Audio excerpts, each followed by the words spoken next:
Assalamualaikum warahmatullahi wabarakatuh. Nahmaduka ya ghafuru ya syakuru wa salli wa sallim wa barik ala sayyidina maulana Muhammadin wa ala alihi wa sahbihi asmin nama ba'du. Saya cerita sedikit tentang ibadatu hadil ummah. Nanti saya bacakan teksnya. Di antara kebaikan umat ini adalah jalan-jalan itu termasuk ibadah. Makanya sering ada ayat fasiru fil ardi. Jadi supaya sering jalan-jalan. Jadi ini sudah jalan-jalan masih nyari apa? Nafkah. Kadang-kadang ya dapat macam-macam.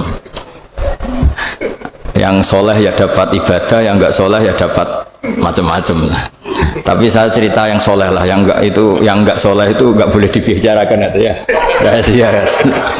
Saya ini lama di Jogja, ya tahulah kelakuannya orang-orang yang baik maupun yang setengah baik sampai. Ya semoga yang baik dilipat gandakan pahalanya, yang enggak baik diampuni. Tapi saya cerita sedikit. Di fikih kita, di kajian-kajian fikih kita memang ada istilah ini harus didengar karena ini ngaji dan sama status kita sama. Al-wasiyah ila ta'ah ya ta'ah, terus al-wasilah ilal maksiyah ya maksiyah. Jadi kalau kita jadi perangkat taat ya ibadah, kalau jadi perangkat maksiat juga maksiat. Sehingga di ilmu medis maupun di jasa online atau ojek atau apa, misalnya pertanyaannya kita pekerja paket profesional, boleh ndak ngantarkan paket narkoba? Ya jawabannya tentu ndak boleh, karena bukan masalah pekerjaannya, tapi yang diantar adalah sesuatu yang haram. Begitu juga boleh nggak ketika ada lelaki hidung belang tanya tempat mesum, kalau kamu nunjukkan berarti kan ikut berkontribusi. Ya kamu bisa meneruskan gimana hukumnya mengantar gitu misalnya. Nah kiai juga sama sebetulnya, kiai juga bisa dimanfaatkan orang yang macam-macam untuk kekuatan yang macam-macam. Jadi hukum ini sama, kamu tidak usah tersinggung misalnya. Kalau di fikih biasanya disebutkan menjual pedang pada begal juga enggak boleh karena digunakan yang tidak baik. Begitu juga misalnya apapun profesionalitas kita, misalnya paket, kita nganter ke paket yang apa? Paket ganja misalnya. Fikih ini harus kamu ketahui dulu sehingga hukum turunannya, ingat Allah misalnya, ini bisa kena. Kita tidak boleh ingat Allah dalam keadaan maksiat yang enggak diridani Allah. Karena mau tidak mau fikih ini hukum dasar. Sholat pun bisa kena semprit. Misalnya kita sholat karena tugas, bukan karena lillahi ta'ala. Makanya dulu itu ada guyonan Mas Wahyu itu, ada imam dari masjid besar di negara sebelah, tidak perlu saya sebutkan negaranya. Itu cerita imamnya itu digaji 100 juta per bulan, datang ke Surabaya gitu. Muadzinnya itu digaji 75 juta. Keren. Terus ngerti imam di Indonesia naik ontel, sudah watuk naik ontel, nggak ada yang gaji, musolanya jelek, terus udah ada jepit, ada dia kerasan di musola karena sering dimaki-maki istrinya, udah. Jadi itikafnya itu ya sambil menghindar itu, bukan. Makanya banyak masjid Indonesia itu banyak yang itikaf itu, karena di rumah ada betah, sudah diomelin, nggak ada AC-nya. Sekarang masjid banyak AC-nya kan. Kamar mandinya juga gitu, di rumah sama di masjid bagus. Di masjid. Makanya pengurus masjid yang daerah-daerah sini sering cerita ke kita, kudu ngising ning omah Gus mlayune moro masjid, karena itu cerita. Indonesia itu negara yang enggak bener katanya. Imam dan muadzin tidak digaji. Terus dia cerita-cerita kebaikan negaranya dan buruknya negara kita. Lama-lama kiai itu mangkel. Kiai Indonesia itu kan cerdas-cerdas, meskipun jarang yang kaya tapi cerdas-cerdas. Dia muji negara. Kalahnya itu dibeginiin sama Kiai Indonesia. Makanya kamu sholat terus ya, takut potong gaji. Artinya kalau dia jadi imam karena digaji, efeknya adalah dia kalau bolos itu takut nanti kan dipotong gaji. Lama-lama kalau sering bolos di PHK gitu. Artinya luar biasa Indonesia, imam itu tidak ada yang gaji tapi semuanya sholat istiqomah. Berarti kita ini top, datang ke masjid jadi imam tanpa ada yang gaji. Top mana? Top Indonesia. Semenjak itu si imam ini tidak pernah cerita kebaikan negaranya karena gaji imam. Indonesia dalam bernegara selalu begitu. Ketika kita tidak punya solusi transportasi, ada saja pihak-pihak swasta atau investor yang ingin menanamkan modal di investasi Grab dan sebagainya. Tapi saya tetap sebagai kiai mengingatkan status hukum fikihnya. Kenapa saya harus cerita itu? Karena fikih ini harus selesai dulu. Saya ulang lagi, fikih ini harus selesai dulu. Misalnya nganterin orang yang mau transaksi narkoba atau transaksi maksiat, atau tapi yang yakin. Kalau tidak yakin memang nggak haram. Tapi kalau yakin tuh memang kamu tahu bener-bener iyalah kira-kira gitu. Supaya taat itu ada di semua kehidupan. Sehingga nanti Indonesia kalau semuanya begini kan, yang cari sarana maksiat itu bahkan sekedar transportasi aja susah karena semuanya tidak mau misalnya. Paket juga gitu, yang mau ngedarkan narkoba kesulitan karena semua yang jasa paket tidak mau gitu. Begitu seterusnya, sehingga negara ini kita bantu bahwa awal ketidakbaikan di semua negara itu pasti karena maksiat. Maksiat itu mengganggu. Orang geger sama istri ya karena maksiat. Terus banyak kecelakaan itu rata-rata kata Pak Polisi juga karena maksiat. Jadi orang overdosis atau dalam keadaan mabuk nyupir. Terbesar kecelakaan itu jarang karena ngantuk. Terbesar masih karena pengaruh apa? Narkoba. Pembunuhan juga sama. Orang Indonesia itu mudah sekali memaafkan temannya, tetangganya. Tapi kalau sudah efek dari narkoba, bunuh itu jadi mudah itu jadi. Nah, Anda juga harus fair, jangan. Tapi yang penting saya profesional nganter, gitu. Nggak mau tahu dia latar. Meskipun kita tidak boleh neliti orang ya, nggak boleh tajasus, nggak boleh neliti ini. Tapi yang jelas kamu tahu, yang jelas kamu tahu ya harus dihindari karena memang di semua profesi pekerjaan tuh utamanya kata Rasulullah SAW itu memperhatikan halal haramnya. Tapi ya saya ulang lagi, tidak boleh sok suci, tidak boleh tajassus, tidak boleh neliti orang lain. Tapi kalau yang jelas-jelas untuk maksiat, maka harus kita hindari. Termasuk masjid sekalipun. Dulu zaman Nabi itu ada masjid namanya Masjid Dirar. Untuk memecah konsentrasi sahabat. Sahabat itu begitu mencintai Nabi, mencintai Rasulullah. Ada orang kafir pinter, orang munafik pinter. Ini Muhammad harus ditandingi. Cara nandingi Muhammad jangan pakai dangdutan, jangan pakai bar, tapi pakai masjid. Karena ini suasananya kesannya bagus.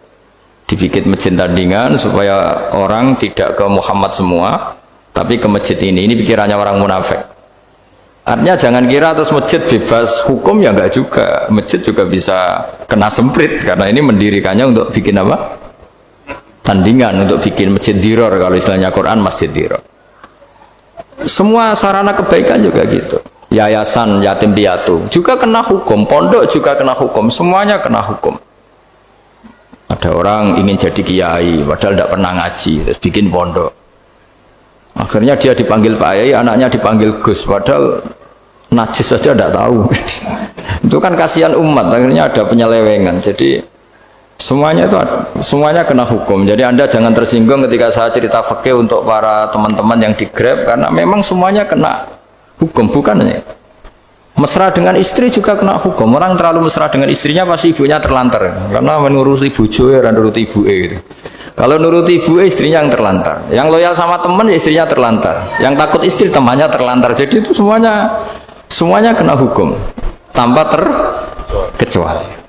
Nah, saya cerita sedikit tentang sholat, karena orang-orang Grab ini banyak yang sholat, kemudian harus cepat-cepat. Dulu ketika sahabat punya imam yang lama sekali kalau sholat, sehingga si sahabat yang satu, yang petani ini mufarokoh. Mufarokoh itu memisahkan diri, kemudian imamnya diselip. Itu boleh memang dalam fikih. Kamu niat mufarokoh dulu. Mufarokoh itu niat bahwa kamu memutus hubungan dengan imam, kemudian meneruskan sholat sendiri. Singkat cerita, dua orang ini berdebat, Mu'ad sama Ar-Ra'i yang penggembala ini. Kamu munafik, sholat kok meninggalkan imam. Terus yang satu bilang, kamu keterlaluan, sholatnya lama sekali. Singkat cerita, dua orang ini lapor ke Rasulullah SAW. Uniknya Nabi itu membenarkan yang petani tadi. Kamu Mu'ad, jadi masalah. Agama ini tidak boleh jadi problem. Kalau kamu ngimami orang, jangan lama-lama. Di situ ada ibu-ibu yang ditunggui anaknya yang sedang menyusu, banyak petani yang nunggu macam-macam. Kayak pegawai POM ya ditunggu shift temannya, pegawai Indomaret juga gitu, apalagi Grab mungkin ditunggu penumpangnya macam-macam. Sehingga kebaikannya teman-teman yang kerja serabutan begini juga bergantung kebaikan imam tadi. Kalau sholat itu tidak boleh lama-lama, apalagi wiridan, sholatnya aja nggak boleh lama-lama, apalagi wiridannya. Nah, kadang-kadang orang ngira kebaikan tuh nggak ada sempritnya, ada juga. Sholat tuh ya disemprit sama Nabi, kalau terlalu lama juga disalahkan, karena nanti agama ini menjadi apa? Problem, menjadi problematika. Nah, termasuk kebaikan kita ketika membolehkan ya, atau mentoleransi atau mendukung pekerjaan mulai Grab dan lain-lain adalah agama ini rahmatan lil alamin. Dulu ada seorang sahabat tanya, ya Rasulullah, boleh enggak kita ngegeng di perapatan gitu? Kata Nabi, ya jangan kalau bisa, tapi kita harus natahaddasannya, itu tempat kita jagungan di perapatan, di tempat-tempat umum lagi, di halte, terus kata Nabi, enggak apa-apa, tapi fa'atut thoriq haqqaha, kamu harus memberikan hak jalan itu. Apa hak jalan itu? Satu, kamu amar ma'ruf, kalau bisa ya nahi mungkar, kemudian bikin suasana orang lainnya menjadi aman. Nah, ini yang catatan. Kalau hitung saja, yang ikut Grab itu berapa ribu? Nah, ini tuh energi besar kalau di atas 100, berapa? 100 ribu. Hitung ya teman-teman di Grab, 100 ribu. 100 ribu ini kalau soleh semua, atau setengah soleh lah, kalau soleh banget keberatan ya soleh setengah soleh, itu ada, ini sudah saya pikir ada kebaikan yang menyebar di seluruh Nusantara yang berjumlah 100 ribu. Ini luar biasa. Ada kecelakaan dia menolong pertama, ada pemerkosaan menolong pertama, mungkin ada pencurian, ada apa. Maka kata Nabi, kamu kalau harus di jalan itu kamu berkontribusi amar ma'ruf nahi mungkar. Saya sering ke Jogja karena saya mulai 98 di Jogja, ya sering di terminal malam-malam. Saya ketika kecil itu sering diceritain orang nggak berani ke terminal ini banyak preman, nggak boleh ke terminal ini karena banyak preman. Ya mulai dari Sumatera, Jawa, hampir seluruh Indonesia. Kalau jam sekian sampai sekian sudah nggak berani karena banyak apa? Preman. Itu uniknya, preman-preman itu selain dulu ditangani tentara dan polisi, itu urusan negara ya kali itu, dan kita ngapresiasi. Itu hilangnya yang permanen itu bukan saja ditangani ABRI dan polisi, TNI dan polisi, tapi ditangani kultur. Banyak mulai orang soleh, santri dagangan di situ, ada ojek mangkal di situ, supir taksi mangkal di situ. Terus di sini orang-orang soleh yang menghalau ketika ada perempuan digoda atau perempuan dicopet atau apa. Terus lama-lama jadi kultur bahwa kebaikan ini dominan. Setelah kebaikan dominan ini otomatis menyingkir sedikit demi sedikit. Jadi selain negara ini harus melakukan sesuatu yang seharusnya, yaitu menjaga masyarakat dari kriminalitas, sebetulnya yang paling awet dan paling mudah dilakukan itu tadi, kebaikan harus menjadi kultur bersama. Sehingga kalau terminal kemudian ada mbak-mbak jilbaban yang dagang, terus pak-paknya soleh, ada musola yang hidup, ojeknya juga gitu, terus supir taksinya, lalu kebaikan ini menjadi nilai bersama. Saking jadi nilai bersama, ibu-ibu yang takut atas dirinya nggak ngojek kecuali pak ini karena terkenal amanah, nggak naksi kecuali pak ini karena terkenal amanah. Dan kita Indonesia itu ingin seperti itu, sehingga amanah ini menjadi nilai bersama dan otomatis menjadi keamanan bersama. Corong Jawa itu tego nitipno anake karena dijamin aman, tego nitipkan istrinya juga karena dijamin aman. Nah, kalau kebaikan ini juga menjadi satu nilai jual dan kita bisa mengawal secara serius, itu alhamdulillah betul. Nah, dimulai dari mana? Satu, mental kita takwa. Kedua, sistem sosial, bahwa kita terkoneksi oleh indukan ya, juga terkoneksi oleh kepolisian. Maksudnya karena kita terdaftar, kalau ada anak hilang kan tinggal ini yang bawa wahyu misalnya. Jadi saya mohon semohon-mohonnya, kebaikan ini harus jadi nilai bersama. Setelah terminal itu banyak orang baik, otomatis yang ini tuh menyingkir itu. Akhirnya apa? Nanti yang bos-bosnya toko itu ya hanya nitipkan sama orang soleh. Yang mau nge-grab juga hanya titip sama yang soleh. Begitu seterusnya. Sehingga jadi siklus kebaikan yang bersama. Nah, ini yang dimaksud Quran wa'tamiru bainakum bima'ruf. Iktimar itu namanya urusan bersama. Ya, saya ulang lagi ya. Jadi orang Arab kalau bilang iktimar itu urusan bersama. Sehingga bahasa Arabnya konferensi besar itu kalau di NU disebut apa? Muktamar. Muktamar itu menjadikan urusan publik dirembuk, itu namanya apa? Muktamar. Nah, di antara kebaikan yang diinginkan Islam itu wa'tamiru bainakum bima'ruf. Urusan kebaikan ini menjadi urusan apa? Bersama. Biasa contoh itu kecil saya itu mesti dikandani sama orang-orang tua, jangan di terminal ini sampai jam ini, jangan di perapatan ini ketika sudah jam begini. Tapi barokahnya orang soleh bertebaran di mana-mana itu. Yang tukang grab ya di mana-mana, yang penjaga toko ya banyak yang soleh, yang ngojek, yang macam. Sehingga di terminal itu nyari tempat sholat ya gampang, cari tempat duduk ya gampang, nyari orang amanah ya gampang. Bahkan lama-lama yang nggak amanah ini nggak laku. Dan ini yang kita inginkan. Dan ketika nggak laku, akhirnya dia kalau ingin laku harus amanah, atau ingin laku harus tobat. Nah, agama ini urusan bersama, sehingga Allah mengistilahkan wa'tamiru bainakum bima'ruf. Jadikan kebaikan ini urusan bersama. Sehingga karena ini urusan bersama, ketika kita jadi kiai juga harus, kalau misalnya tadi ada Gojek kok makmum, atau Grab kok makmum, atau supir bis kok makmum, kiainya harus cepat sholatnya. Jangan baca surat Baqarah, nanti diomel-omelin apa penumpangnya. Begitu juga ibu-ibu menyempatkan jamaah, waktunya tidak lama, di rumah sudah ditunggu anaknya yang masih menyusu. Makanya Nabi ngendikan idza amma ahadukum as-sholata falyukhaffif. Kalau kamu jadi imam, sholatnya harus relatif cepat. Fa inna fihim ad-dhaif badal hajat. Di antara makmum itu yang banyak punya urusan. Selain ada yang lemah, ada yang punya banyak urusan. Nah, terus ketiga, masalah kekayaan hati. Kekayaan hati ini penting sekali karena rata-rata teman di Grab itu kan miskin lah. Tapi jangan miskin sampai miskin hati itu. Bahwa kamu nyari nafkah itu sudah ibadah, berkelana di bumi Allah juga ibadah, menyaksikan macam-macamnya orang itu juga ibadah. Bahkan menambah khazanah ilmu. Di antara warisan ilmu yang kita dapatkan dari Rasulullah SAW, misalnya kamu jalan-jalan, punya kaki dua, punya tangan dua. Gara-gara jalan-jalan sering ngerti orang yang buntung. Alhamdulillah meskipun saya hanya Grab masih punya kaki buta, terus ketemu orang buta ya gitu. Alhamdulillah ladzi afani mimma btalaka bih. Alhamdulillah saya terselamatkan dari seperti itu. Sehingga melihat orang maksiat juga gitu. Saya meskipun gini terselamatkan dari tempat maksiat, dari sehingga hidup itu tidak nelongso gitu. Ada nilai lebih yang kita punyai. Jadi di antara kebaikan Islam adalah orang disuruh ingat sisi nikmat. Nah, kalau nikmat itu sudah ada semua, kata Imam Ghazali, nikmat hidup. Kata Imam Ghazali, jika nggak ada kenikmatan yang Anda punyai, kamu datang ke kuburan. Disuruh datang ke kuburan.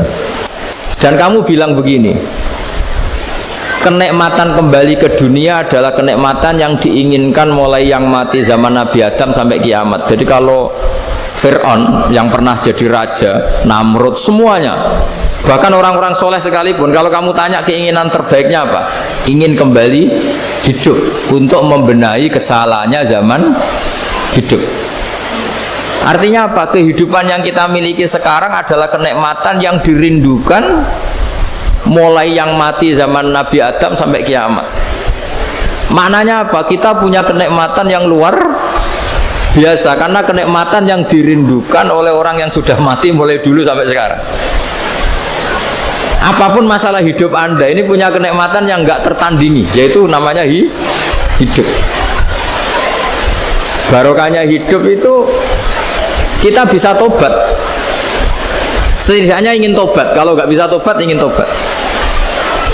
Makanya di Indonesia itu banyak nyuwun sewu, banyak maling yang anaknya itu soleh. Karena kalau ngandani anaknya tetap gini, wes le bapak tok sing lakoni kowe ojo. Bapak tok yang alami ini kamu Jangan. Banyak di Indonesia orang nggak bisa baca Quran, anaknya hafid. Karena setiap bodoh itu tidak diwariskan. Wes le bapak tok sing bodoh, kowe ojo bodoh. Mungkin teman-teman di Grab juga gitu, wes bapak tok cong sing nasibe ngene kowe ojo. Jadi kebaikan begini itu akan terus-menerus diwariskan. Sehingga banyak orang tidak tamat SD anaknya dosen, nggak tamat SMP anaknya dekan. Karena setiap dari kita itu cita-cita kebaikannya menurun ke anak cucunya, keburukannya berhenti di dia. Cara wong Jawa itu bapak tok sing nglakoni. Nah, di sini saya jelaskan tentang kekayaan rohani. Jadi saya mohon ketika Anda jalan-jalan nganter penumpang itu harus sering muji Allah Subhanahu wa taala. Ya, saya bacakan ayatnya, at-taibunal abidunal hamidun. Orang baik itu yang tobat, yang ahli ibadah. Di antara definisinya itu as-saihun, yang sering jalan-jalan. Siaka itu jalan-jalan. Jadi orang paling bejo sak dunia itu sampai harus jalan-jalan ibadah dapat uang. Tapi syaratnya ibadah. Sekali tidak ibadah dapatnya masalah kan? Sering gonjekkan orang cantik terus ingat istrinya tidak cantik. Sering gonjekkan orang yang sopan, yang santun terus ingat andekan ini istri saya di rumah rewel gitu. Jadi kalau kamu tidak taat itu adanya penyesalan. Di lampu merah ada orang naik Ferrari, naik Alphard, sementara kamu di rumah hanya mobil butut, kadang malah tidak punya mobil. Jadi kekayaan rohani itu dimulai dari mana? Dimulai dari taat. Cara berpikir itu taat, bukan maksiat. Sekali Anda cara berpikir maksiat, maka adanya hanya penyesalan. Semakin pengalaman di luar, semakin penyesalan. Karena di luar sana banyak orang yang dapat nikmat yang lebih dari Anda. Tapi sekali Anda taat, kamu akan mensyukuri apa yang Anda miliki dan tidak pernah ingin sama yang dimiliki orang lain. Sehingga orang-orang yang sering pergi itu sama Allah dipuji. Jadi tidak ada nabi kecuali di antara ibadahnya itu jalan-jalan. Fasiru fil ardi. Sehingga semua nabi itu mesti pernah melakukan perjalanan internasional. Rasulullah Muhammad SAW pernah jalan-jalan sampai ke Syam, padahal beliau orang Mekah. Nabi Ibrahim yang orang Syam pernah perjalanan sampai ke Mekah.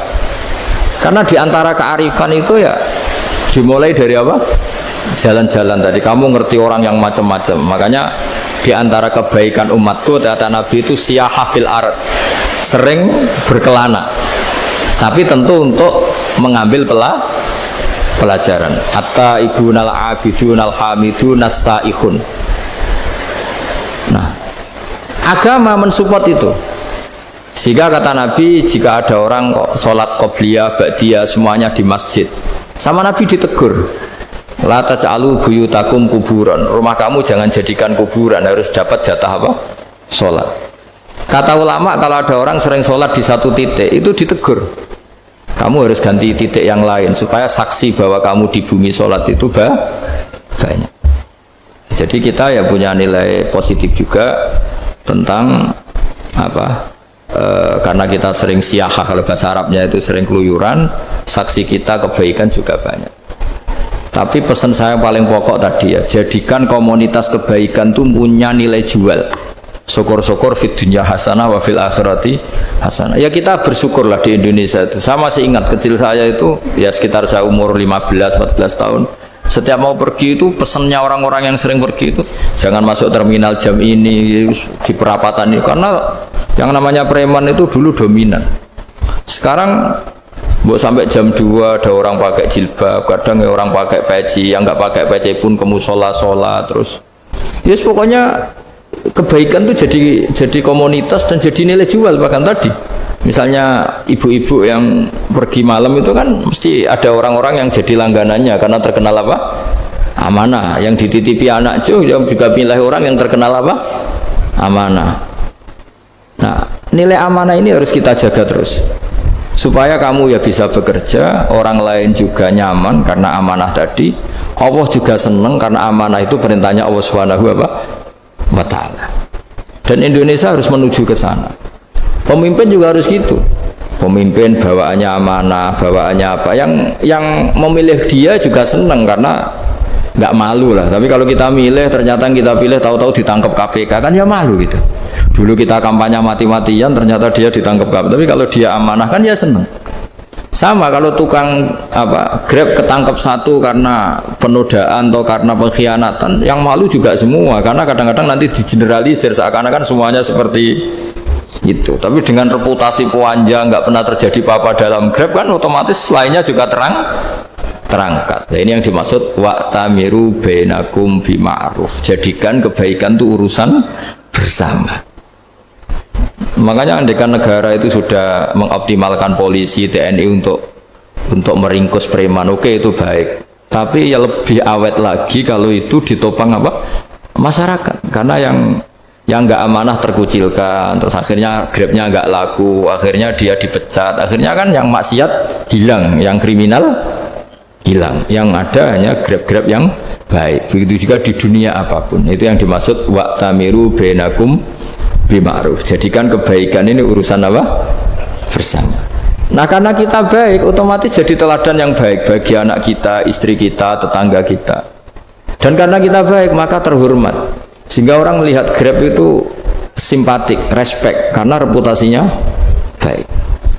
Nah, karena orang respect, tidak dicibir. Barokahnya tidak dicibir, tidak mangkel. Barokahnya tidak mangkel, tidak saling ejek, bahkan tidak saling bunuh. Coba kalau kita jelek, dicibir orang, kita dalam keadaan mabuk, tidak terkontrol, bunuh. Jadi efek dari maksiat itu begitu buruknya. Sehingga penelitian itu mengatakan kebanyakan kecelakaan ya pemicu utamanya rata-rata ya nyupir dalam keadaan mabuk. Beberapa nyuwun sewu kasus-kasus kriminal rata-rata ya dipicu oleh hal-hal seperti itu. Makanya meskipun di luar saya tolong hindari narkoba, hindari hal-hal yang maksiat supaya pekerjaan Anda ini barokah. Kemudian yang terakhir saya beri ijazah tentang Al-Fatihah ya, karena ini surat yang populer. Kalau saya ijazahi Quran 30 juz pasti sampean nggak hafal. Atau ijazah surat Baqarah, kalau mau Baqarah mau. Ijazahi surat Baqarah mau 2 juz setengah. Mau Mas Asep? Ya Fatihah aja yang gampang ya. Nah, ya kulhu Fatihah ini paket ringan ini. Tapi pahalanya apa? Besar. Ini beda ya, artinya selama ini mungkin Anda baca tapi monoton ya. Tapi ini saya bacakan teks aslinya tentang istilahnya itu mazaya itu kelebihannya Fatihah. Saya baca Arabnya dulu, nanti ini terakhir ijazah. Tadi kan saran-saran umum tentang sosial. Ya, pokoknya jadikan kebaikan itu punya nilai sosial yang baik lah. Jadi nanti orang yang nggak amanah nggak laku. Ya, calon bupati, gubernur, presiden yang nggak amanah juga nggak laku. Begitu juga kiai yang tidak amanah juga nggak laku. Suami yang nggak amanah juga nggak laku. Istri yang nggak amanah juga. Sehingga kebaikan ini jadi nilai sosial yang dalam tanda kutip sudah keniscayaan ya. Yang diinginkan Allah itu seperti itu, bukan kebaikan yang dipaksakan karena kekuatan negara. Maksudnya kalau bisa kebaikan itu tidak usah dipaksakan. Memang sudah satu kebutuhan. Tak cerita-cerita di negara maju itu, bahkan apapun jatuh itu nggak ada yang ngambil apa itu. Makanya gambarannya Mekah Medina kan gitu kan, barang jatuh nggak ada yang berani ngambil itu, saking sudah jadi sistem. Sehingga banyak negara di Eropa itu yang sampai nggak punya tentara, nggak punya polisi karena kebaikan sudah. Nah, kita kan masih capek, polisinya aja capek, apalagi masyarakatnya, karena ya kebaikan itu belum jadi nilai bersama. Nah, kita selain ditopang negara, ada polisi, ada tentara, itu kita usahakan kebaikan itu jadi nilai bersama. Tadi wa'tamiru bainakum bima'ruf. Dan kita punya reputasi yang bagus dalam bab ini. Saya masih ingat kecil saya itu yang jilbaban hanya keluarga kiai. Sekarang rata-rata masyarakat itu jilbaban. Dulu yang sekolah SMP, SMA itu jilbaban kadang dulu malah dilarang ya, harus sama seperti itu seragamnya. Sekarang sudah boleh dan nyaman. Lama-lama yang dapat simpatik ya yang pakai pakaian model tertutup seperti itu. Lama-lama gamane cara wong golek mantu ya golek yang seperti itu daripada yang blodor. Lama-lama jadi nilai bersama. Ya ingin saya seperti itulah. Di terminal juga sama. Orang mau makan cari warung yang kelihatan ada ayat kursinya, pakai jilbab atau paling enggak dia nggak mungkin lah nyuguhkan yang tiren atau yang haram. Akan ada garansi sosial. Ada apa? Ada garansi apa? Sosial. Dengan penampilan yang soleh itu kan, masa iya nyuguhkan oplosan babi gitu misalnya itu. Jadi nilai sosial itu harus, ya tadi harus benar-benar jadi nilai yang, sehingga negara biar gak capek-capek. Polisi juga gak capek kan, karena tugasnya corong Jawa mau ngawat-ngawati tok, tapi sudah tidak perlu tegang karena kebaikan sudah jadi nilai apa? Bersama. Ya, ingat-ingat ya ayatnya tadi, wa tamiru bainakum bima'ruf. Jadi kebaikan itu harus jadi nilai bersama. Iktimar itu menjadi urusan bersama. Makanya kalau kita rapat besar disebut apa? Muktamar. Muktamar itu urusan bersama. Ya tadi imamnya sholat juga menopang Gojek karena nggak lama-lama nopang Grab, nopang Kernet, nopang penjaga Indomaret, penjaga bensin, pom bensin. Lah dia hanya punya waktu 5 menit terus imamnya baca Baqarah kan. Iya imamnya mursyid, mungkin dia tambah lama tambah dapat aplaus dari muhibbinnya, tapi makmumnya dia tambah lama tambah dapat penghormatan dari pecintanya, tapi kitanya wah khusyuk wali kan, dia dapat status naik lah. Kita yang sudah tidak ikut jadi wali diganggu apa pekerjaannya. Kalau ada imam seperti itu sampai mufaroqah saja, niat ya Allah sampai sini saja saya makmum orang itu, silakan orang itu punya urusan sendiri dengan jenengan, ya sudah, atau salib saja apa ya, itu boleh. Kalau dalam fikih namanya apa? Mufaroqah. Mufaroqah itu niat, tapi kamu jangan langsung selonong mufaroqah, niat dulu pamit sama Allah bahwa sekarang mau mufaroqah. Ya, tapi ya jadi sholat yang aneh kan, imamnya masih rukuk, kamu terus sujud, terus apa-apa selesai ya. Mungkin dalam pandangan itu orang lain ini maksudnya makmum gimana ini kok begini. Tapi sudahlah, Allah Maha tahu. Nah, insya Allah dimaklumi. Ya saya baca tentang Fatihah ya, karena sampean pasti sering baca Fatihah. Supaya apa sekaligus jadi jimat lah gitu. Jadi kalau kamu sering di jalan-jalan yang mungkin sepi, atau mungkin kan tidak semua teman Grab itu nasibnya bagus yang di Semarang Jogja, mungkin yang di Kalimantan di Papua kan ada yang 10 kilo gak ketemu rumah ya kan, ya lihat di TV-TV itu kan kasihan kan, sudah 10 kilo gak ketemu rumah, penumpangnya kewekar preman tuh kan, ini makan orang enggak kan gitu. Kan ujiannya dua, kalau penumpangnya cantik itu ya kecoba syahwat, kalau preman takut. Jadi orang itu selalu ujian itu. Sing sedengan itu kan jarang orang itu. Jadi kalau penumpangnya perempuan cantik ujiannya itu syahwat, kalau preman ujiannya ketakutan. Kalau orang yang lemah bawa uang ujiannya kamu ingin garong. Jadi hidup itu memang semuanya ujian. Liyabluwakum ayyukum ahsanu amala. Makanya saya sering ditanya oleh teman-teman, Gus, nah ujiannya kenal wong wedok elek piye? Sama, kenal wong ayu ujiannya syahwat, kenal wong elek ujiannya ngenyek, itu sama-sama dosa. Syahwat ya dosa, ngenyek juga dosa. Welek keriting untune metu ya dosa, ngomong gitu. Kadang-kadang orang berpikir enak kancanan wong elek gak dosa. Kata siapa? Kancanan wong elek itu ya dosa, karena bawaannya ngenyek. Ngenyek itu menyepelekan itu.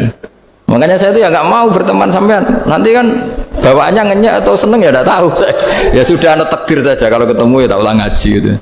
Tapi ini ngaji terakhir, setelah ini ngaji biasa aja, tidak usah resmi gini. Ngaji kok resmi aneh. Pokoknya nanti suatu saat kalau pandemi sudah berlalu saya akan ngaji Rebone. Ini ngaji ini ngaji yang kurang bagus karena ngatur kiai kurang berkah ini. Nanti tapi ya lumayan lah, masih mau ngaji. Ngaji kok tanggal ini jam ini. Sekarang suatu saat kamu tak panggil, Mas Wahyu datang ke sini jam ini, tidak mesti bisa. Mungkin pas ada acara apa, oh, maaf ke sini pas ngecek pas apa gitu. Jadi ya sudah, tapi tak maafkan, enggak apa-apa. Takdir ya. Tak bacakan supaya sampean tahu keramatnya bismillah. Nah, sebelum saya bacakan bismillah Fatihah, tak beritahu tentang ilmu tafsirnya karena ini penting sekali. Fatihah itu dawuhnya Allah, tentu itu dawuhnya Allah. Saya ulang lagi, itu kalam Allah. Tapi yang sudah diberikan kesampaian ke kita semua. Sehingga seakan-akan itu menjadi dawuhnya kita ke Allah.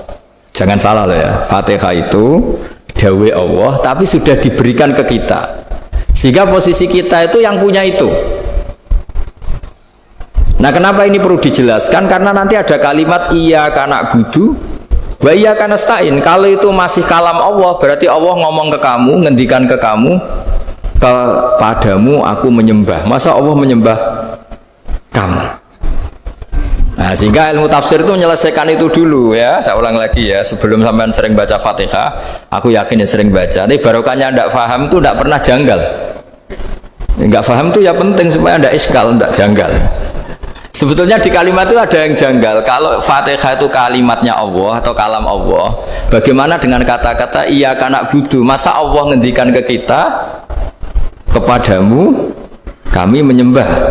Masa Allah menyembah kita? Maka penyelesaiannya secara ilmu tafsir gimana? Semua ulama mengatakan, bukan satu dua, semuanya mengatakan di Fatihah itu semuanya diberi kawalan kalimat. Saya ulang lagi ya, di Fatihah itu semuanya diberi awalan kalimat qulu, katakan wahai hambaku begini. Ya, katakan wahai hambaku begini. Nah, begini ini pelajaran dari Allah yang sudah diberikan ke kita. Terus kita mengatakan bismillahirrahmanirrahim, alhamdulillahirabbil, termasuk kita mengatakan iyyaka na'budu wa iyyaka nasta'in. Jangan bayangkan Allah ngendikan ke kita. Kalau Allah ngendikan kita berarti gini, hei wahyu ihdinas siratal mustaqim, tunjukkan saya jalan yang benar. Nah nanti kamu terus, ya Allah Anda aja minta petolong saya minta tolong siapa kan, jadi panjang kan. Ya saya ulang lagi ya, jadi itu di ulumul Quran diterangkan gimana sebelum baca Fatihah ya. Fatihah itu kalamullah, ngendikannya Allah, tapi yang sudah diajarkan ke kita dan sudah milik kita, sehingga kalimat itu menjadi milik kita. Tapi ya kalamullah, tetap kalamullah, tapi sudah menjadi milik kita. Udah paham ya? Ya pinter naon. Ya, karena kalau tanpa penjelasan seperti ini, Anda akan iskal. Bagaimana Allah iskal itu janggal? Bagaimana Allah mengatakan iya karena butuh? Kan jadi aneh ya?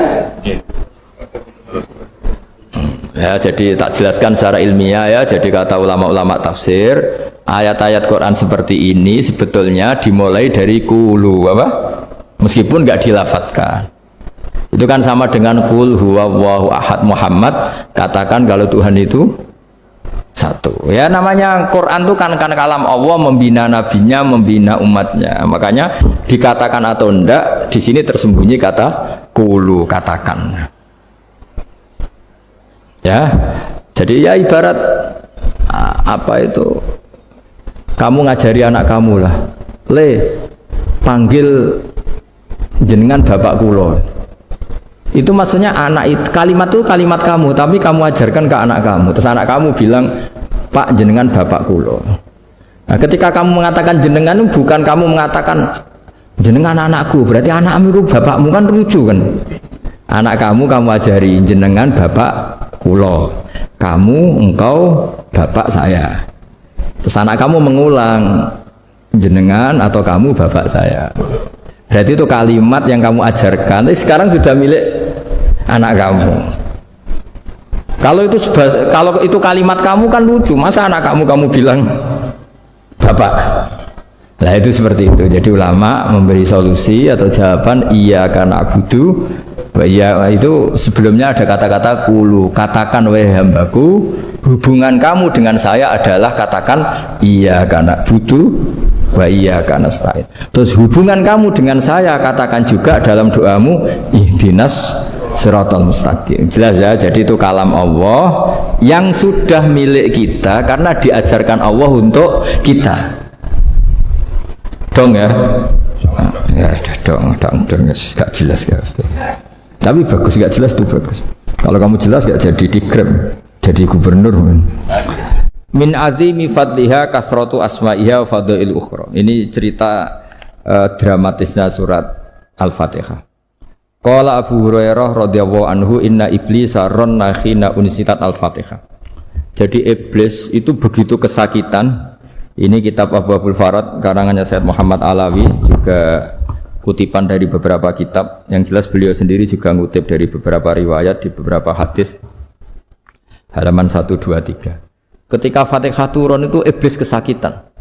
Kayak orang sakit gigi lah, tersiksa-siksanya karena turunnya surat apa?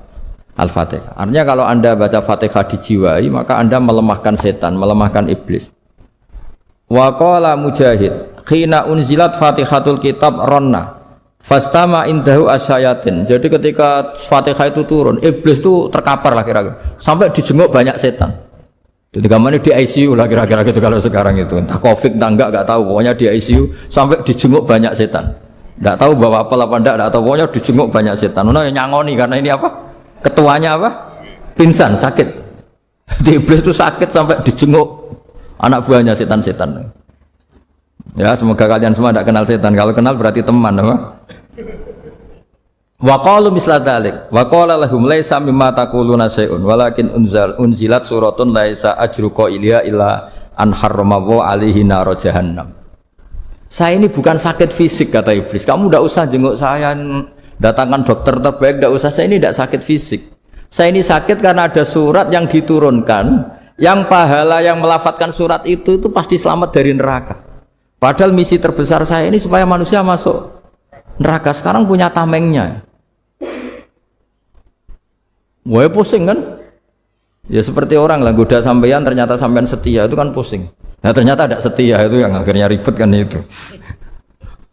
Jadi iblis itu cita-cita terbesarnya kan semua orang itu masuk neraka. Nah sekarang turun satu surat yang gara-gara surat itu siapapun yang baca dijamin selamat dari neraka. Jadi walakin unzilat suratun laisa ajru qailiha illa an harramahu alaihi nar jahannam. Karena jadi dia shock lah itu kalau orang di Jawa itu bilang shock.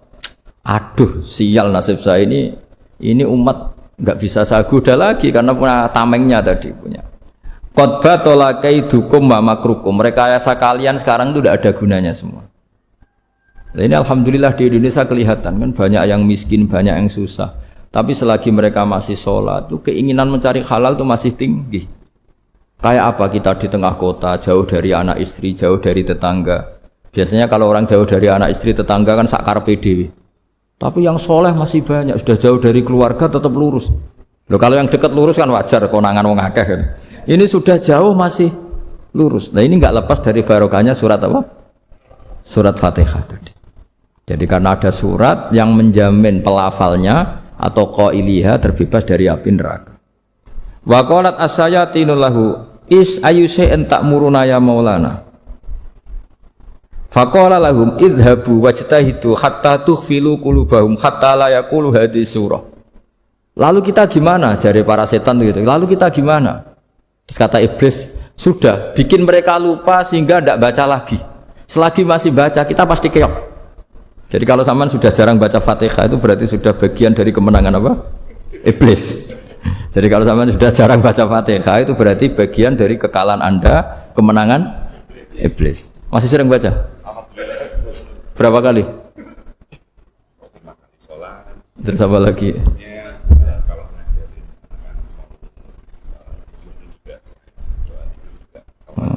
Kok 5 kali tok itu? Berarti pas salat fardu tok itu? Enggak 5 kali itu mendingan itu 17. Kamu itu ngitungnya jangan 5 ini. 5 waktu itu berarti lumayan kan? Berapa? 17 ya? Ya. 17 ya? Ya. 17 tapi kalau makmum tuh sering separuh kan, apalagi makmum tarawih. Ya kan?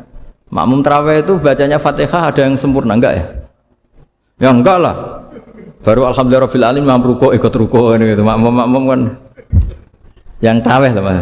Kalau tarawih jarang sempurna ya. Fatihahnya itu. Kan imam sudah ruku. Kamu bacanya Fatihah sampai mana? Baru setengah ya. Ya paling pas tarawih aja kan enggak sempurna ya. Apalagi kalau imamnya sing kilat tuh waduh malah.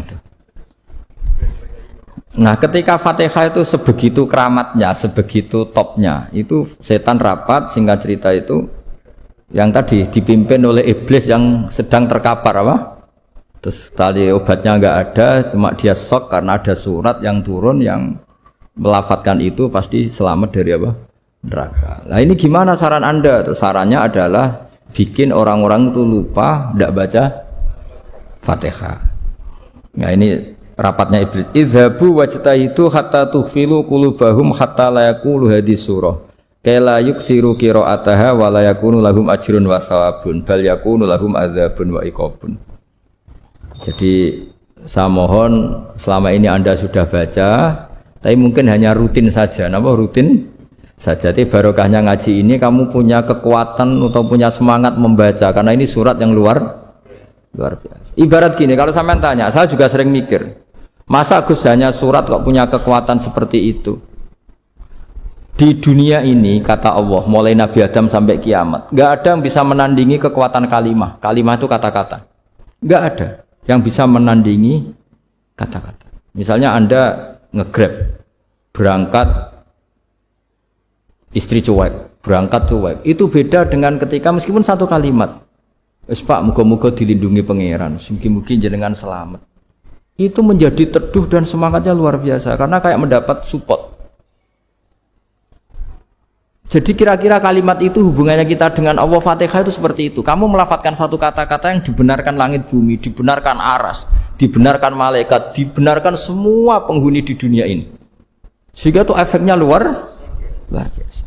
Itu seperti gini ya, kamu cerai sama istri, terus nikah lagi katut babon. 10 tahun anak kamu dididik, ibunya benci kamu. Dan memang Anda layak dibenci. Dididik. Dan sampai nggak pernah manggil kamu Pak. Suatu saat, kamu tentu rindu kan, ingin dipanggil Bapak oleh anak kamu. Suatu saat anak ini manggil kamu Pak E. Itu senengnya bukan main. Hanya sebuah kata-kata. Makanya kadang-kadang orang itu tanya sama kiai, ijazah lafadz ini gunanya apa sih? Itu ijazah-ijazah itu untaian kata-kata. Yang kata-kata ini dibenarkan langit dan bumi dan aras dan para malaikat sehingga efeknya itu luar. Nah ibarat seperti itulah. Kamu melafadzkan Fatihah itu melafadzkan kata-kata yang dibenarkan Allah dan Rasul dan semua malaikat, semua penghuni langit. Maka ini efeknya pasti luar. Nah di sini lah orang-orang dulu itu tahu keramatnya itu sehingga ketika melawan Belanda, melawan Jepang dulu itu kalimat-kalimat itu menjadi mantra yang luar biasa. Doa lah, doa yang luar biasa. Tapi di era modern karena orang sudah tidak ngerti itu, dianggap itu mantra, jimat, khurafat, bid'ah, waduh ribet meneh malah. Sebetulnya tidak seperti itu. Memang kata-kata ini kekuatannya luar biasa. Sama kesakitan hati kamu juga karena itu. Ngojek wangilan ya. Lha Pak di bojo kok kowe gagah tok kere. Wah, iku seling terus mesti. Padahal kalimat itu kan tidak melukai secara fisik, tapi apa kerjanya sesuk sarasa-rasen. Karena terus dengan pengadilan seperti itu kan, ngapain kerja demi perempuan yang seperti ini? Lagi-lagi kata-kata ini luar. Nah bayangkan kalau kata-kata itu adalah kalimat yang diajarkan Allah lewat Rasulnya, lewat malaikat Jibril. Kayak apa kekuatannya? Nah kira-kira Fatihah itu gitu. Kalimat yang baik, kalimatan thayyibah diajarkan oleh Allah dan Rasul, kayak apa kira-kira kekuatannya? Pasti luar biasa. Wong support yang dikatakan istri kita, anak kita aja luar biasa, apalagi ini support yang diajarkan Allah dan Rasul. Ya makanya saya mohon kalau baca Fatihah, baca kalimat-kalimat thayyibah ketika sholat itu dijiwai. Ya misalnya Rabbana lakal hamdu mil'us samawati wa mil'ul ardi wa mil'u ma syi'ta min syai'im. Engkau zat yang layak dipuji dan pujian ini memenuhi langit dan bumi. Karena kita tahu nggak ada sejengkal di alam raya ini kecuali di situ ada rahmat Allah. Misalnya kamu bisa lewat sampai rumah saya, kamu mungkin anggap biasa saja. Coba kalau ngalami likuifaksi, tahu-tahu bumi ini ambles, bisa ngelewati yang likuifaksi itu luar. Tanyakan orang pernah ngalami likuifaksi di Sulawesi, itu melihat bumi bisa diinjak nggak ambles itu, wah luar. Dan sampean nggak ngalami itu sehingga lewat bumi ya biasa aja. Coba kalau ngalami seperti tidur, ya biasa aja. Coba kalau ada gempa, bahwa bumi tenang ini sudah nikmat yang luar biasa. Masa kamu ngakui nikmat nunggu digituin? Ya kan? Nah, makanya baca Fatihah dijiwai lah, bahwa ini kalimat yang luar biasa. Saya teruskan. Warwa Muslimun fi sahihihi an Ibnu Abbas radhiyallahu anhuma annahu qala bainama Jibril alaihi salam qaidun dan Nabi sami'a naqidan min fawqi fa fa'ara saufa qala hadza babun minas sama futihal yauma lam yuftah qaddu ilal yaum Fanazala minhu malakun faqala hada malakun nazza ilal ardi wa lam yanzil qattu illal yauma fasallim wa qala absyir binuraini qad uti tahuma lam yu'tahuma nabiyyun qablak Fatihatul kitab wa khawatimu suratil Baqarah. Jadi suatu saat Jibril ini jagongan kira-kira gitu sama Rasulullah. Tahu-tahu langit itu gemuruh. Langit gemuruh kata Jibril, terus semuanya ngangkat kepala ke langit. Ini pintu langit baru ini dibuka, yang sebelumnya tidak pernah dibuka seperti ini. Turunlah malaikat, yang malaikat ini pun malaikat spesial, yang enggak malaikat murahan lah kira-kira gitu, yang enggak pernah turun ke bumi kecuali juga saat itu. Dengan penyambutan yang luar biasa, dengan semuanya tidak pernah terjadi. Hanya karena surat Fatihah. Jadi ini surat yang luar biasa, pengawalannya lewat malaikat yang spesial, enggak pernah turun di bumi kecuali saat itu. Penyambutannya juga nggak pernah seperti itu, baru seperti itu. Jadi semuanya itu spesial. Nah, kenapa ini spesial? Karena di situ ada isi puja-puji kepada Allah Subhanahu wa Ta'ala. Ada ikrar kita, alhamdulillah rabbil alamin, ar-rahmanir rahim. Ikrar ini penting. Kalau contoh paling gampang gitulah. Kamu punya istri selama ini cerewet terus. Suatu saat ngomong, Pak, tak angen-angen ra ono wong lanang koyo sampeyan. Wah, itu langsung tidak ada lelaki sebaik engkau. Itu sama senengnya, masya Allah. Karena ada ikrar dari seorang istri ke kamu. Nah, bayangkan kalau ikrar kita sebagai hamba diakui oleh Allah Subhanahu, maka ikrar ini akan dicatat sebagai kebaikan kita yang kita panen nanti di akhirat. Karena ada ikrar. Kita ikrar bahwa alhamdulillah rabbil alamin. Kita ikrar ar-rahmanir rahim. Kita ikrar maliki yaumiddin. Kita ikrar iyyaka na'budu wa iyyaka nasta'in. Sampean misalnya jadi orang Indonesia, ketemu orang Indonesia yang makmur di Jerman, terus lupa Indonesia. Kamu orang Indonesia? Enggak, saya enggak orang Indonesia. Mangkel gak kira-kira? Mangkel. Karena salah ikrar kan gitu. Ya, jadi saya mohon jangan anggap kalimat itu hal yang biasa, tapi luar biasa. Nggih, ngoten mawon. Assalamualaikum warahmatullahi wabarakatuh. Ya. Alhamdulillah ya. Dan ini Gus, ada yang banyak yang nanya nih ceritanya. Bagus. Makanya kita pilih yang nggak akan selesai itu nih Gus. Oke. Bentar. Cek apa anggota? Apa Grab? Variat. Ya dibaca tuh. Oke. Menikah pertanyaan Gus saking Pak Muhammad Arwani. Pertanyaannya adalah bagaimana cara untuk meningkatkan iman dan takwa kita kepada Allah Subhanahu wa Ta'ala jika di situ kita sangat sulit untuk meninggalkan maksiat. Sudah berusaha taubat akan tetapi tetap maksiat lagi. Pertanyaannya gitu. Bagaimana solusi agar selalu bisa terhindar dari maksiat? Menikah Gus. Aman aja yang jawab. Jangan maksiat. Udah fokus ibadah, jangan maksiat. Itu sih kalau saya. Tapi monggo Gus, masa saya enggak. Monggo Gus. Jadi itu pertanyaan pertama dan terakhir karena waktunya juga saya tidak banyak. Saya berkali-kali kampanye di mana-mana lah, kampanye dan menganjurkan. Di antara catatan dalam Suhufi Ibrahim wa Musa kan ada kan di Quran itu yang dinamakan lampiran-lampiran wasiatnya Nabi Ibrahim dan Nabi Musa. Itu diantara catatannya begini, orang yang punya akal itu adalah orang yang bisa menikmati sesuatu yang baik. Misalnya gini, contoh gampang gini, kamu punya anak pertama atau punya anak yang masih kecil, itu gendong tuh senengnya bukan main, melihat anak sehat tuh senengnya bukan main. Mungkin saat itu banyak orang yang sedang maksiat dengan perempuan nakal atau dengan teman-teman nakalnya yang nganggap seperti itu tidak nikmat. Tapi andekan ini ditimbang ya ditimbang. Yang maksiat betulan misalnya paling ukuran bahagianya itu 70%. Tapi yang ini yang nimang anak baru lahir atau masih kecil corong Jawa ngeloni anak bisa saja bahagianya itu sampai 100%. Artinya selama ini kesalahan kita adalah nganggep maksiat itu pasti menyenangkan dan taat itu tidak menyenangkan. Makanya saya berkali-kali fatwa untuk melawan kenikmatan maksiat orang harus terbiasa menikmati taat. menikmati kebaikan. Jangan kira kita nimang istri nikmat, nimang anak nikmat, ketemu teman yang lama tidak ketemu juga nikmat. Artinya kita akan melewati berjam-jam untuk jagungan sama teman, sama anak, sama istri.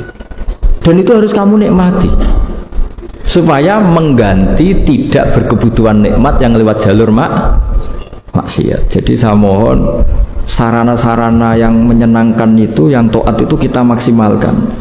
Makanya bapak saya itu sering pesen, kowe nak ngaji sing guyon, sing seneng. Nanti uang maksiat itu karena cari kesenangan. Coba kalau kesenangan itu sudah didapatkan saat taat, maka tidak butuh lagi kesenangan yang berbentuk maksiat. Makanya orang-orang wali dulu kalau sudah sholat itu nggak bisa berhenti karena merasa nikmat. Makanya Nabi pernah ngendikan wa qurratu aini fi sholat, nyaman saya itu kalau sedang sholat. Itu tadi. Bayangkan kalau besok itu pasti mati. Makanya latihannya harus gitu. Bayangkan besok itu pasti mati. Berarti itu hari terakhir kamu. Ya, hari dengan merasa hari terakhir itu kalau kamu maksiat kan malu. Waduh, saya mati Mas. Makanya sholli sholata muwaddiin. Kamu sholat seakan-akan itu sholat terakhir.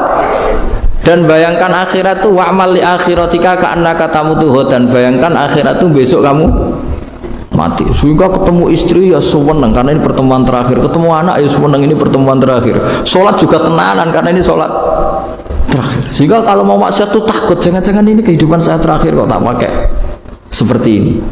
Nah, jadi di antara resepnya itu apa tadi? Nganggep ya ibadah itu menyenangkan. Nah, gitu. Pinter. Setengah lagi Gus. Wah ini ada dengan. Tapi kamu jawab dulu ya. Jawab apa? Ya apa saja dijawab. Biar ada, ya ada pembanding. Halo, cek. Di yang lain Mas. Oke, satu pertanyaan lagi Gus. Ini ada pertanyaan dari teman-teman mitra driver Grab. Saat mengantarkan barang tiba-tiba azan waktu sholat, ya, Gus. Lalu kita sebagai driver harus sholat dulu atau menyelesaikan orderan dulu karena itu juga amanah kan orderannya itu. Mungkin nganter barang atau mungkin nganterin penumpang. Mengingat barang tersebut sudah ditunggu pemiliknya dan penumpang tersebut juga sudah ada janji yang lain, pokoknya gitu. Mohon pencerahannya Gus gitu. Begini ya, ini kan fikih sosial ya. Saya jawab ini memang harus pakai fikih, nggak pakai rasa. Saya ulang lagi pakai fikih, nggak pakai rasa. Waktu sholat itu kan banyak ya, diantaranya maghrib dan isya, duhur dan asar, terus subuh sendiri. Ya, ben sampean belajar fikih, orang belajar tasawuf ya. Nah, kalau subuh itu tidak ada toleransinya kalau waktunya sudah tinggal 10 menit karena tidak ada jamak. Ya, tidak ada apa? Jamak. Sehingga misalnya kalau kamu ngojek waktu tinggal 10 menit ya harus sholat. Tapi kalau sekedar dengar azan ya, ini penanyanya kayaknya itu teman kamu, jadi fikihnya kayak kamu nggak jelas. Azan itu kan bukan akhir waktu sholat. Azan itu bukan akhir waktu sholat tapi awal sholat. Itu tidak harus supir Grab, tidak harus supir Gojek. Meskipun kamu makan ada azan ya teruskan saja, kan tidak akhir waktu sholat. Anda menerima tamu, gendong anak, atau sedang nyupir, atau sedang bercengkrama sama teman. Kalau ada azan ya nggak apa-apa, misalnya diteruskan. Kan bukan akhir waktu sholat. Yang benar-benar harus ditinggalkan itu kalau waktu sholat misalnya tinggal 7 menit atau tinggal 8 menit. Waktu yang mau tidak mau kamu harus tasarrufkan, kamu peruntukkan injury time gitu. Injury time. Nah, gitu aja kok nggak tahu ya. Nah, lalu misalnya, kalau pertanyaan tadi mestinya kelasnya itu kelas afdoliyah. Utamanya gimana? Kalau wajibnya belum ada karena kan waktunya masih panjang. Jadi pertanyaannya bukan wajibnya tapi sebaiknya karena ini semuanya belum mendesak kan. Andai kan kamu teruskan nganter barang kan tidak ada jaminan waktunya habis. Padahal kalau kamu memaksa sholat, mungkin citra kamu sebagai supir Grab tidak baik karena dianggap mengabaikan konsumen. Nah, terus kedua menyangkut jarak. Oke, seperti itu. Nah, sekarang kalau pertanyaannya dibalik, makanya yang dibalik ini agak ribet. Waktu sholat tinggal 8 menit. Ada konsumen yang minta diantarkan saat itu. dan acaranya ke mall happy-happy, maka fatwa kita sebagai ahli fikih, ya tantang saja, saya mau sholat dulu, kalau nggak sabar ya silakan cari yang lain kalau acaranya ke mall. Tapi kalau acaranya kelahiran atau transfusi darah atau mau nganterin darah ke pasien yang sudah koma, maka kita langsung, karena ibadah sosial itu didahulukan mengalahkan ibadah yang haknya Allah, karena Allah itu zat yang tidak butuh ibadah kalian. Tapi kalau pasien ini kalau nggak nang kesampaian darahnya mati misalnya, jadi kamarnya Allah lebih apian lah gitu. Makanya masyhur kalau dalam fikih hak Allah sama hak Adami ini dimenangkan hak Adami, tapi bukan karena Allah kita kalahkan.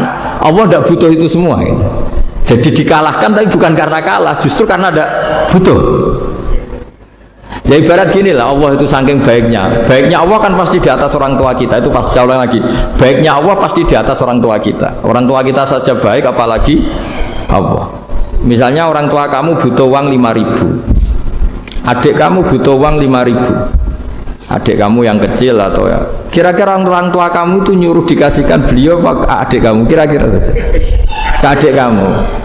Nah, Allah itu saking baiknya, hal yang terkait Allah, misalnya tadi sholat tepat waktu sama ibadah sosial, itu disuruh ibadah sosial. Karena ini kalau nggak kesampaian transfusi darahnya atau apalah, atau kamu dokter yang harus mengurus operasi, waktunya tinggal 5 menit, kamu harus ngoperasi pasien dulu, karena Allah bisa menerima sholat kamu. Nah, tak terangkan lagi, ini fikih terus. Lalu sholat yang apa? Kalau sholat itu antara maghrib dan isya, dan nanti yang terlambat itu maghrib, kita ngikuti ulama yang mengatakan jika ada darurat, maka maghrib dan isya boleh dijamak meskipun tidak atas nama pergi. Kan jarak kamu kan tidak jarak masafatu qasrin. Artinya apa? Misalnya saya dokter, harus operasi, waktu saya tinggal 8 menit mau maghrib, ternyata harus ada operasi. Kalau saya nggak nangani, mati. Saya harus operasi, dan nanti waktu saya maghrib habis itu tidak harus dikatakan qadha atau yang mengeluarkan maghrib dari waktunya. Bisa saja menurut ulama dianggap boleh dijamak takhir dengan isya, karena kondisinya masih waktu jam'in. Begitu juga zuhur dengan asar. Tapi kalau waktunya itu asar, tinggal 8 menit, kemudian harus ada operasi, ya kita operasi, waktu asar kita mundur sampai maghrib, namanya qadha yang dimaafkan Allah. Ya namanya tetap qadha karena asar nggak bisa dijamak dengan maghrib. Jadi ini fikih ya, jadi jawabnya harus jelimet. Jadi saya ulang lagi ya, tadi kan pertanyaannya dengar adzan. Kalau adzan kan waktunya masih panjang, apalagi misalnya maghrib kan waktunya kan taruh saja ada waktu 1/4 jam. Ternyata andekan kamu antar hanya butuh waktu 7 menit, kan nggak ngefek sama sekali. Saya nyanda gitu. Terus kalau driver umpamanya dapat order, ini yang tanya kamu malah mewakili dalam, kalau ada driver dapat orderan food, nganterin makanan tapi makanannya non halal, itu bagaimana pripun? Nah, makanya itu tadi ya, kamu tahu betul kalau itu non halal loh? Kalau itu sudah tahu pasti non halal. Nah, ya, daging Tyrannosaurus nonton mungkin.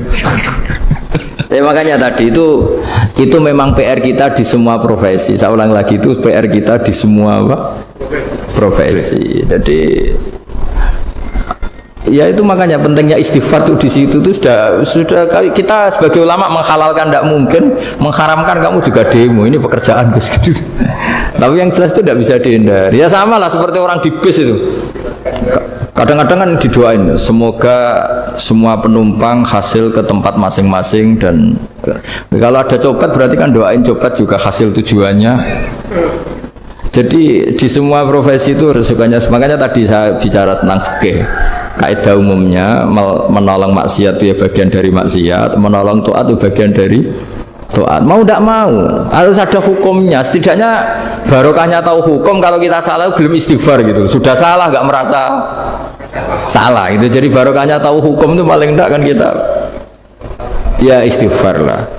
Kan ya tadi seperti paket misalnya, kan ada saja orang paket yang jelas-jelas barangnya itu haram, tapi atas nama profesionalitas kan mungkin tetap dikirimkan.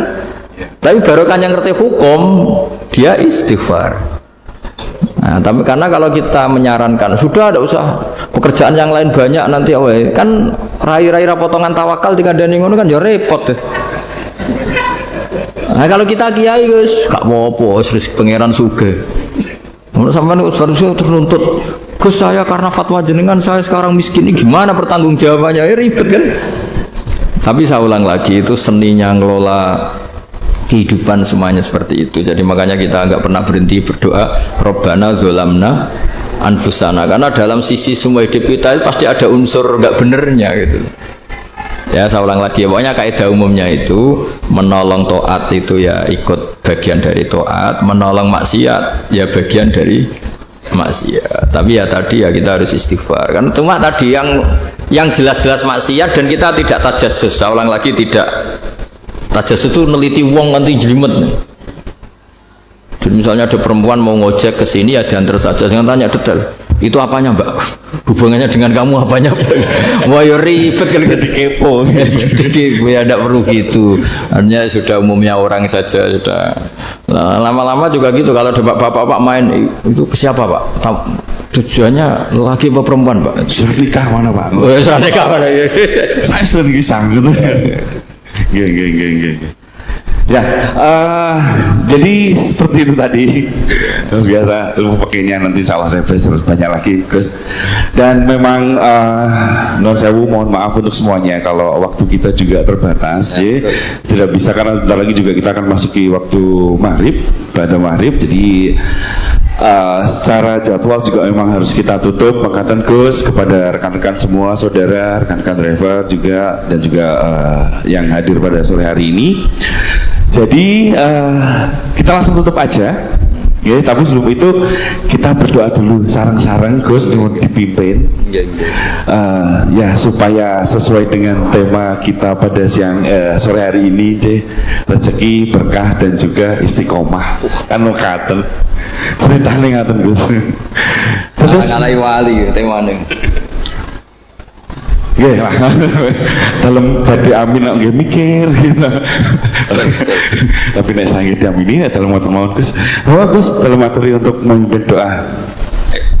Bismillahirrahmanirrahim. Nahmaduka ya ghafur ya syakur wa shalli wa sallim ala basyirina Muhammad wa sahbihi wa barik wa sallam asma'in.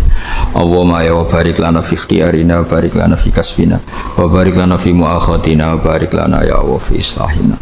Allahumma ja'alna mutawadina fika mutahabina fika mutabadilina fika waj'al a'malana khalisatan liwajhikal karim.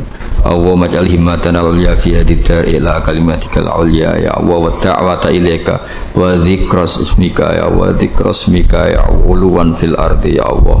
Urzuqna ya wa himmatan aliyatan himmatan ya Allah nakunu fi hadid dar mu'dina kalimatakal ulya warzuqna kalimatal ulya ma'al muslimina ya Allah fil baldah Indonesia waj'al ya Allah hadil baldah baldatan mubarakan mahmiyatan min intik mar'iyatan min intik Allahumma alif lana qulubina wa aslih data bainina wa marhamata habibika Muhammad wa aslih mata habibika Muhammad wa tahannan ala ummati habibika Muhammad waj'alna ya Allah radina muyassarina fi arzakina mubarakina fi arzakina barakatan minka wa auna minka fadlan minka ya khairar razikin wa ya arhamar rahimin waj'alna ya muqimis salat jami'an ya Allah ya Allah waj'al farhatana farahan fi ta'atika ya Allah fi mubahatika ya Allah ya Allah ighfir lana al-jami' rabbana atina fid dunya hasanah fil akhirati hasanah wa qina adzabannar sallallahu alaihi wasallam Muhammad sallallahu alaihi wasallam subhana rabbika rabbil izzati amma yasifun wa salamun alal mursalin alhamdulillahi rabbil alamin sirrul fatihah